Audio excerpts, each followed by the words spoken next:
Hello, Mirrors. So today I'm going to be doing a love reading on Aquarius, Sun, Moon, Rising, and Venus for the end of April 2020. If you're new here, welcome. My name is Whitney, and this is Law of Attractions and Mirrors Tarot, where we use the cards as a tool to help integrate the fragments of ourselves into one so we can self-actualize into the people we are born to become. With this knowledge, we can begin to manifest all of our deepest desires if we simply take responsibility for our power. So let's get started on your reading. If you guys are interested in a personal reading, go ahead and look down below. I'm charging $5 for every 10-minute increment. Like, comment, and subscribe if you want more of these type of videos on your feed. So let's go ahead and get started with these tarot cards. I didn't realize that came down. We're definitely going to take that. So we have Two of Swords in the reverse and the Magician. Let's see what this first card is. Queen of Cups in the reverse. So I feel like you're not sure where your heart is right now. You may be choosing between two people, or you may be just confused about how you feel about the relationship or how you feel about a specific person. But I think in this upcoming week or two, you're going to get out of that confusion and you're going to realize that you're actually able to do things in your life within yourself and within your mind and your actions that will be able to make it so you can manifest what you want in your life. You may be a little out of touch with your emotions, which makes sense. Whenever we're in this state of confusion, a lot of times we tend to back out of our emotions because we need that so we can make a logical decision, which I really think may be some good advice for you right now, because it's good to process and understand your emotions, but if that's all you're doing, you're not taking the logical side. So maybe consider the logic here and what you actually want. So with the Knight of Wands coming out with this Queen of Cups in the reverse, you should really figure out where is it that you want to go. Like, think about it from a space instead of emotions, because our emotions can be very dicey sometimes, especially when we have issues from the past or issues in your current relationship. Think about if you could just have those things that you want, that you desire, those things that make you just want to rush in and go for it. That's perhaps where your mind should be right now, and that will get you out of this state of indecision. Oops. Okay, I dropped some cards down here, but there's way too many. I dropped like 7 cards. Sorry, guys. Not doing that. If it was a few cards, I would have taken them, but nope, a little too much.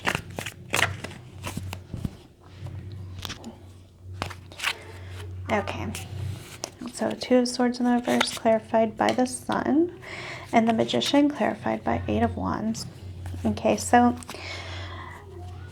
I want you to think best case scenario.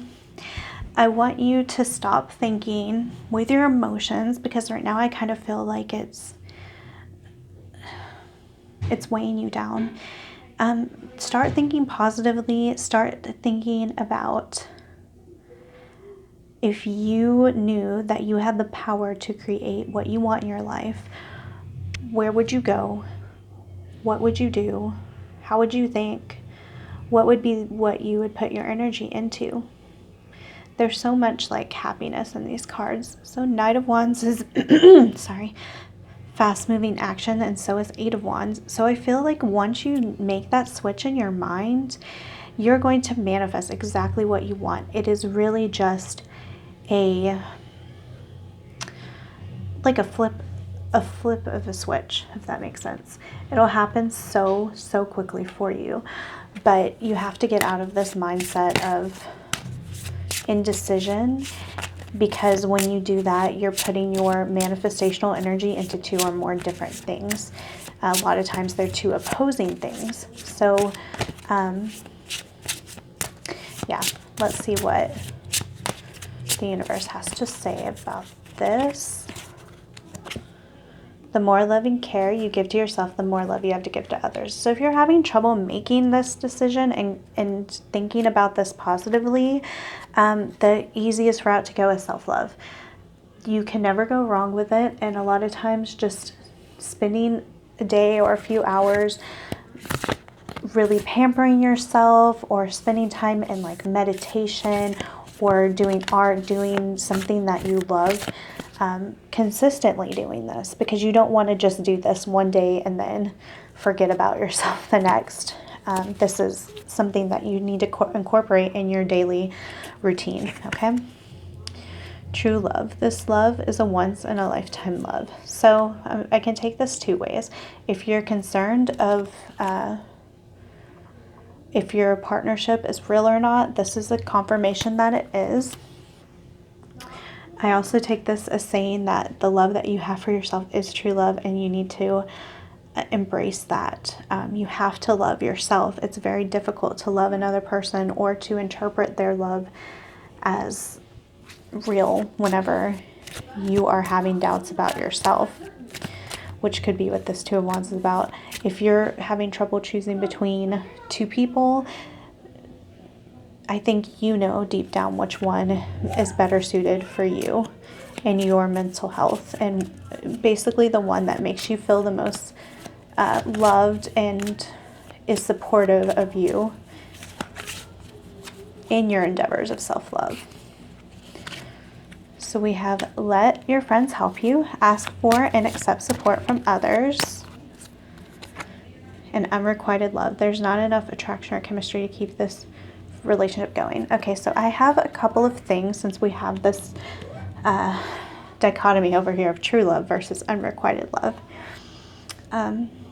This may be saying that the person that you feel like is your friend is your true love, and the other person, which might be more of this Knight of Wands like player energy that you don't feel this connection with, this is the unrequited love. That's what I'm getting for a lot of people. I'm also getting that you may need to talk to your friends to help you make this decision and to help you see it from a new perspective and a new light and see it positively. Or this could be that you're getting this feeling of unrequited love, and that's because you are not in this position of commitment and seeing it positively. A lot of times we manifest unrequited love, like basically where our partner isn't giving us what we want or desire because we're not committing to them, like emotionally underneath the surface. I don't mean a commitment like I'm your boyfriend, girlfriend, wife, whatever. I mean on a spiritual level, we aren't committed. We don't know if we want them, we don't want them, and that's not going to reflect outwardly as nicely as you'd imagine. And finally, we have the void. Stop, embrace winter, great cosmic wound. And this goes in really great with the Magician, because in the void is like empty space of creating exactly what you want to create, which sometimes we need to get that like clean slate and think about what we'd like our relationship to look at from like ground level and stop focusing so much on the negativity. I do find this really interesting that we do have Eight of Wands and Knight of Wands, but we also have stop. So you may need that space of quiet and stillness and not so much focus on the external or even progress in order to get clear on that commitment. And once you make that commitment, everything will fall into place like effortlessly. Okay, so that's the message I'm getting for you guys. Please like, comment, subscribe, hit the notification bell, and that is all I have for you guys. I love you.